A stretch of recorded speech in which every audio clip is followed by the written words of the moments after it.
आज हम पढ़ेंगे हिंदी व्याकरण। अब हिंदी व्याकरण में भी हम सबसे पहले पढ़ेंगे अनुनासिक, अनुस्वार, आगत यानी कि नुक्ता वाली ध्वनियों के बारे में पढ़ेंगे। सबसे पहले हम देखते हैं अनुनासिक। अनुनासिक यानी अनुनासिक एक क्या है? नासिक के स्वर ध्वनि है। इसका विकास जो है वो हिंदी में ही हुआ है। संस्कृत से हिंदी को जो स्वर प्राप्त हुए थे, यानी जो स्वर संस्कृत से हिंदी में आए थे, वे सभी क्या थे? निर्णोनासिक थे। अर्थात इनके उच्चारण में वायु यानी हवा केवल मुख से यानी मुंह से ही बाहर निकलती थी। नाक का रास्ता पूरी तरह से क्या था? बंद रहता था, यानी सिर्फ हवा मुंह से ही निकलती थी। हिंदी तक आते आते सभी स्वर जो हैं वो नासिकीकृत हो गए। अर्थात जो संस्कृत से इसमें आए हैं हिंदी में, तो वो सारे स्वर कैसे हो गए हैं? नासिकीकृत हो गए। अर्थात हिंदी भाषाभाषी लोग सभी स्वरों का उच्चारण दो तरह से करने लगे। केवल मुख से वायु बाहर निकालकर, एक तो करते थे कि क्या है? मुंह से हवा बाहर निकालकर, और दूसरा मुख और नाक यानी मुंह और नाक दोनों मार्गों से वायु बाहर निकाल करके। एक तो सिर्फ ये था कि केवल मुंह से ही हवा बाहर निकलती थी एक के उच्चारण में, और दूसरा इस प्रकार का उच्चारण होता था कि हवा मुंह और नाक दोनों मार्गों से निकलती थी। तो पहले प्रकार के स्वरों को मौखिक स्वर, यानी कि जिसका क्या है? नाक से नहीं बल्कि जिनके उच्चारण में हवा मुंह से ही निकलती थी, उन्हें तो क्या है? मौखिक स्वर। तथा दूसरे प्रकार के स्वरों को, यानी कि जिनसे क्या है? हवा मुंह और नाक दोनों से निकलती थी, उन्हें नासिकीकृत स्वर या अनुनासिक कहा गया है। अब हम यहाँ इसकी परिभाषा के हिसाब से, इसकी शब्द के हिसाब से देखते हैं कि अनुनासिक अनुनासिक शब्द जो है वो दो शब्दों से मिलकर के बना है, अनु तथा नासिका। अब अनु का अर्थ है अनुगमन करना और नासिका का अर्थ है नाक।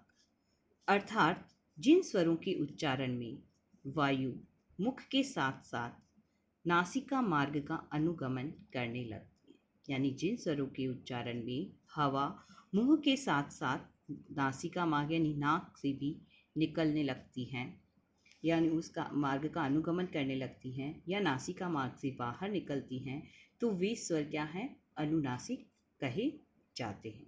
जैसे सांस, आंधी, कांच। तो हम इसके उच्चारण में देखते हैं कि हवा क्या है?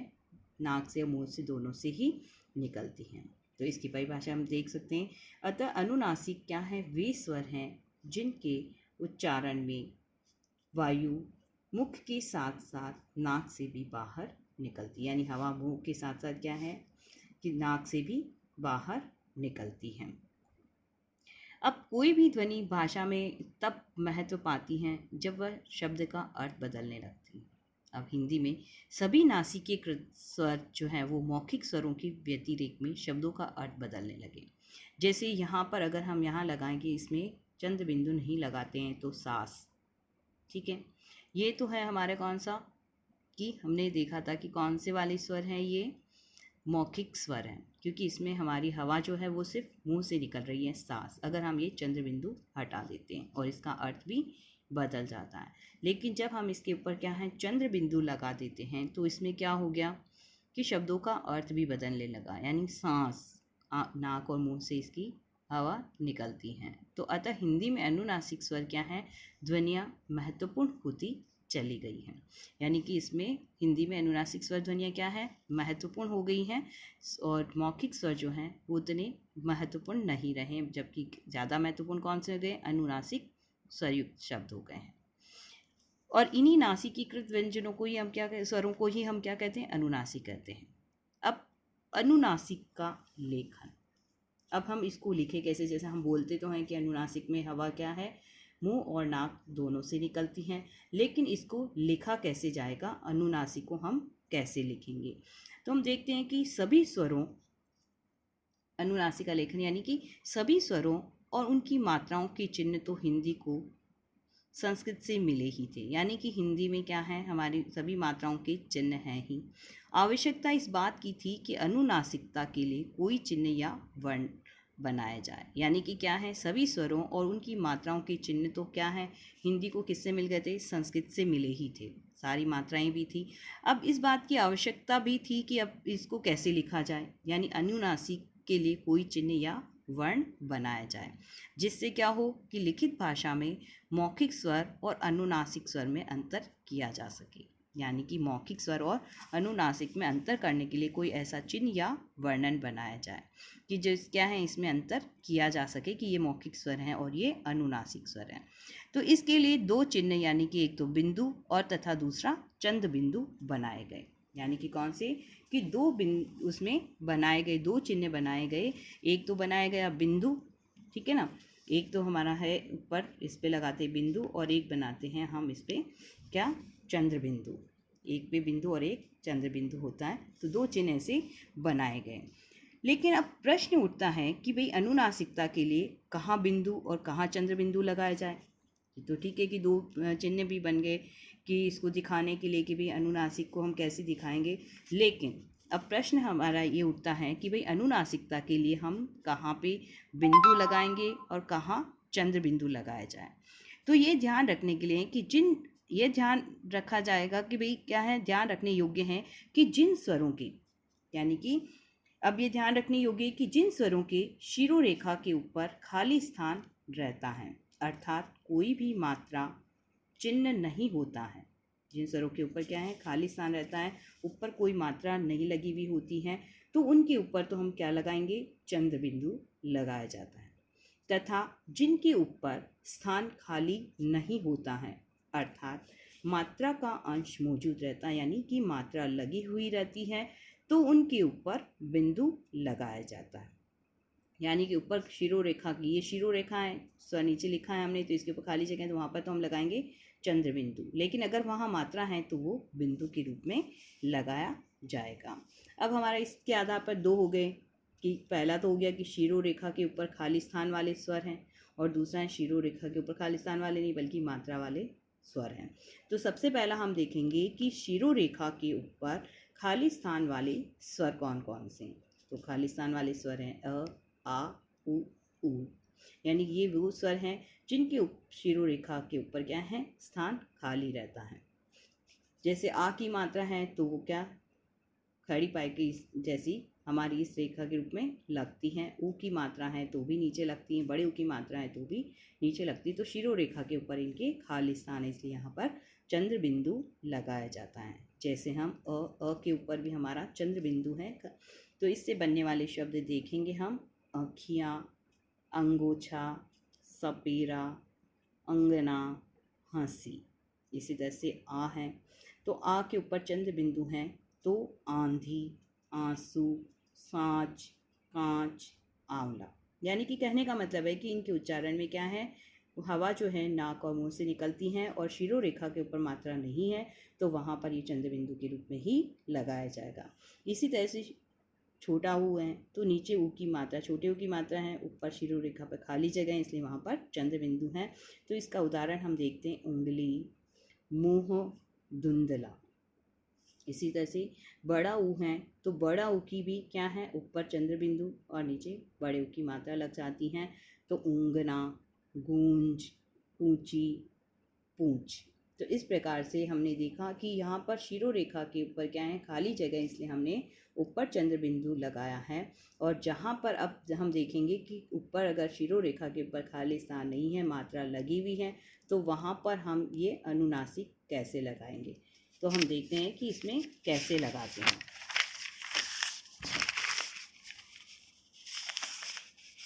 ये है शिरोरेखा के ऊपर मात्रा चिन्ह वाले स्वर है, जैसे छोटी, बड़ी ए, आई, ओ, औ।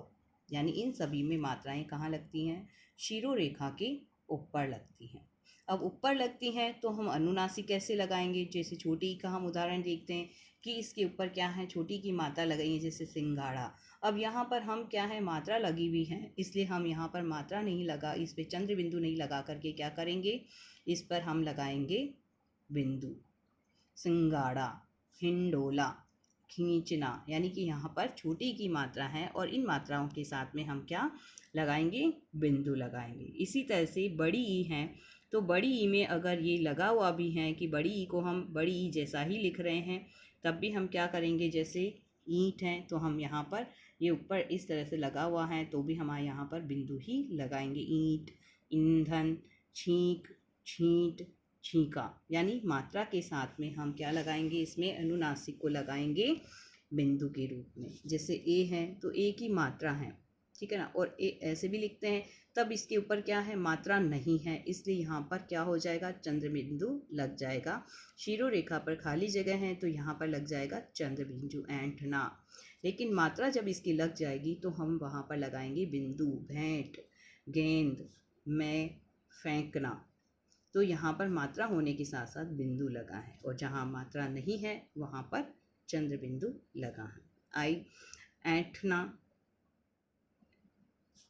मैं, भैंस, कैंची, गेंडा, बैंगन। तो यहाँ पर क्या है, मात्रा के साथ में बिंदु लगा है। इसी तरह से ओ है तो छौंक, गोंद, पहुँचना, घोंपना।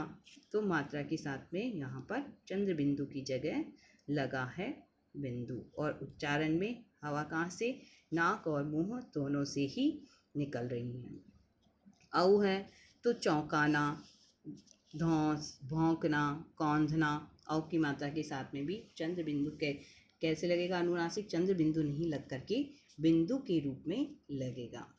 अब यदि ई तथा ए नासिक के स्वरों के रूप में शब्द के प्रारंभ में यानी कि स्वतंत्र रूप में आते हैं, जैसे हमने यहाँ देखा था कि स्वतंत्र रूप में आते हैं, तो उनकी शिरो रेखा पर खाली स्थान होने के कारण चंद्र बिंदु लगेगा। जैसे ऐंठना, मैंने यहाँ बताया था कि शिरो रेखा के ऊपर अगर ये क्या है, शब्द के प्रारंभ में स्वतंत्र रूप से आया, मात्रा के रूप में नहीं आया है, तो यहाँ पर लगेगा, इसके ऊपर चंद्र बिंदु लगेगा, मात्रा नहीं लगेगी।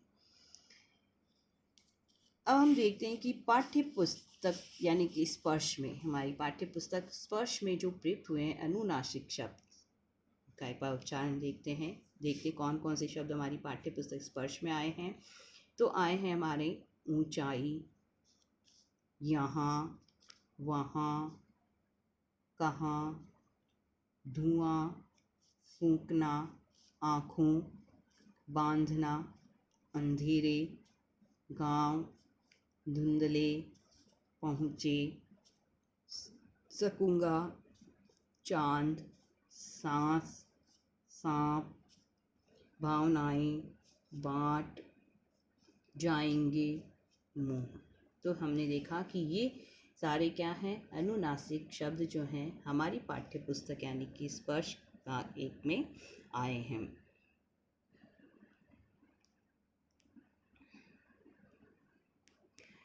इसके बाद हम देखेंगे अनुस्वार। हमने पहले पढ़ा था अनुनासिक, अब हम देखेंगे अनुस्वार।